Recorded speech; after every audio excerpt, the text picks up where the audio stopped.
Assalamualaikum warahmatullahi wabarakatuh. Anak-anakku semuanya, kelas 12 IPA 1 sampai IPA 5. Di sini kita akan belajar sedikit materi awal tentang bab 2, yaitu metabolisme, enzim dan metabolisme. Terutama untuk kelas 12 IPA 1 yang tadi tidak mengikuti kegiatan webinar. Bumi akan mengilas sedikit saja karena nanti pertemuan selanjutnya kita akan membahas lagi tentang metabolisme. Sebelum kita belajar tentang metabolisme, Bumi ingin tanya dulu pada kalian, pernahkah kalian melakukan metabolisme? Kalau kita sebagai makhluk hidup, kita akan selalu mengalami metabolisme. Contoh, pada saat kita tidur itu juga kita mengalami metabolisme.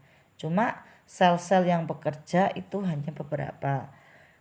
Kemudian ada juga pada saat kita berolahraga atau goes yang selama ini viral di mana-mana. Kemudian ada juga yang hiking, mendaki gunung, ada juga yang mungkin trail, naik motor dan seterusnya. Olahraga, jalan kaki, itu juga mengalami metabolisme. Jadi metabolisme itu apa? Metabolisme itu adalah reaksi kimia yang mengubah zat yang menghasilkan energi maupun memerlukan energi yang terjadi dalam sel tubuh. Jadi metabolisme itu reaksi kimia, Mbak Mas. Di mana reaksi kimianya itu mengubah zat. Zatnya berupa apa? Nanti kita akan belajar. Nah, sebelum secara khusus mempelajari metabolisme, di sini ada peta konsep. Peta konsepnya yang pertama nanti tentang pengertian metabolisme secara umum, kemudian anggota atau yang termasuk metabolisme. Di sini ada katabolisme, ada anabolisme. Kemudian ada suatu zat yang dia itu membantu proses metabolisme, yaitu di sini adalah enzim. Itu yang akan kita bahas. Kemudian katabolisme sendiri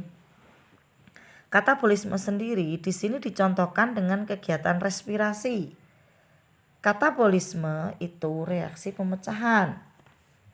Yang reaksi itu terdiri dari respirasi aerob dan anaerob.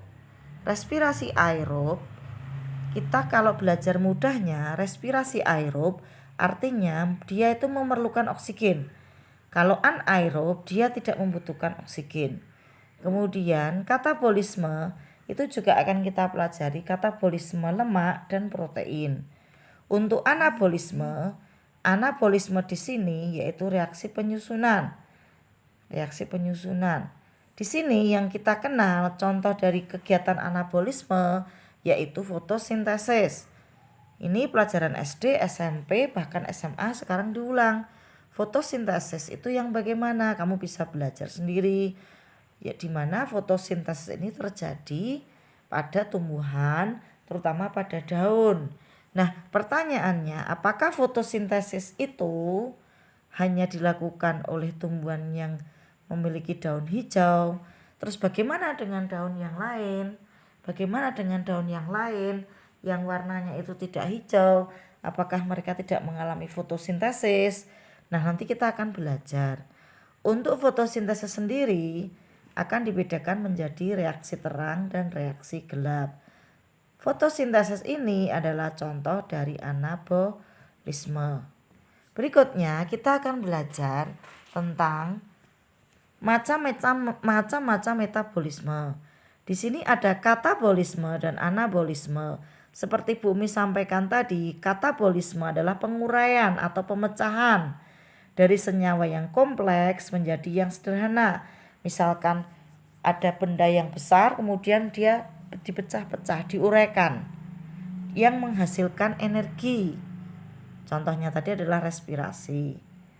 Kemudian di sini anabolisme adalah reaksi penyusunan dari reaksi senyawa yang sederhana menjadi senyawa yang kompleks yang memerlukan energi.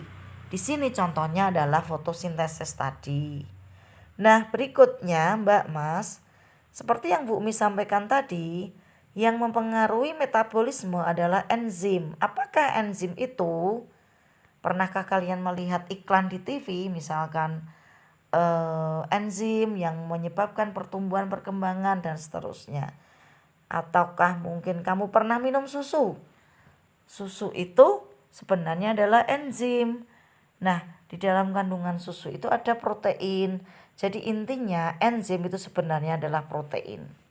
Di mana enzim itu bekerja secara biokatalisator.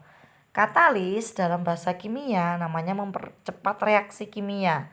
Tetapi di sini enzim dia tidak ikut bereaksi, tetapi dia ikut mempercepat reaksi. Contohnya bagaimana misalkan? Misalkan ini ada kelas 12 IPA, saya sebut acak saja ya. Misalkan kelas 12 IPA 1 Mas Adela misalkan. Dia pada saat waktu kecil dia itu naik sepeda, tapi dia nggak bisa. Tapi dia sudah kakinya itu sudah mengayuh sepeda itu. Tapi karena dia tidak bisa, maka dia butuh dorongan. Misalkan ada bapaknya pada saat Mas Adila itu masih kecil, misalkan dia lupa atau bagaimana. Jadi bapaknya itu mendorong dari belakang. Tetapi bapaknya itu tidak ikut berjalan dengan sepeda itu. Maka bapaknya itu, ini hanya contoh saja ya, kami sebut namanya, bapaknya Mas Adela itu berperan sebagai enzim. Dia tidak ikut bereaksi, tapi dia ikut mempercepat. Dengan cara apa? Mendorong sepeda yang dinaiki oleh Mas Adela. Di sini Mas Adela dan sepedanya itulah yang melakukan metabolisme. Maka enzim itu sebenarnya adalah protein, di mana dia sebagai biokatalisator. Artinya dia mempercepat reaksi kimia, tapi dia tidak ikut. Berikutnya, nanti kamu baca sendiri ini ya. Ada substrat, ada produk, dan seterusnya. Nah, di sini komponen penyusun enzim ini ada 2, protein dan non-protein. Lah Bu, tadi katanya enzim adalah protein. Enzim itu sebenarnya memang sebagian besar protein. Ada beberapa bagian yang dia itu non-protein. Yang non-protein itu ada yang bersifat anorganik dan organik. Nah, ini adalah komponen penyusun dari enzim. Untuk zat-zat yang dipengaruhi oleh enzim itu adalah substrat. Kemudian hasil reaksi dari enzim itu, hasil reaksi enzim dengan substrat namanya produk. Besok Bu Mi akan membuat demonstrasi cara kerja enzim. Nanti kapan-kapan Bu Mi akan buatkan dengan beberapa teman kamu. Berikutnya ini sedikit sifat-sifat dari enzim. Contoh yang pertama, menggumpal jika dipanaskan dan suhunya rusak pada di atas 50 derajat. Contohnya tadi adalah susu segar. Susu segar itu kalau dipanaskan sebenarnya tidak boleh menggumpal. Kalau menggumpal maka proteinnya itu dia akan habis atau pudar. Maka sifat enzim di sini menggumpal jika dipanaskan. Kemudian bekerja secara spesifik. Contoh, di dalam mulut ada enzim apa? Petialin. Dia membantu untuk mengunyah makanan, di mana makanan yang dari pati menjadi ada kandungan gula. Itu adalah contoh dari enzim petialin. Enzim petialin yang ada di mulut, dia tidak mungkin bekerja di lambung. Karena di lambung itu sudah ada enzim spesifik. Contohnya adalah pepsin dan renin. Dan seterusnya. Di dalam lambung tersebut, enzim pepsin dan renin juga tidak akan bisa bekerja pada mulut. Maka disinilah yang dikatakan sifat enzim spesifik. Berikutnya, enzim berfungsi sebagai katalis seperti Bu Mi katakan tadi, yaitu mempercepat reaksi. Tapi dia nggak ikut. Nah, besok kita akan belajar lagi. Kemudian enzim dapat digunakan berulang kali ketika ikut bereaksi.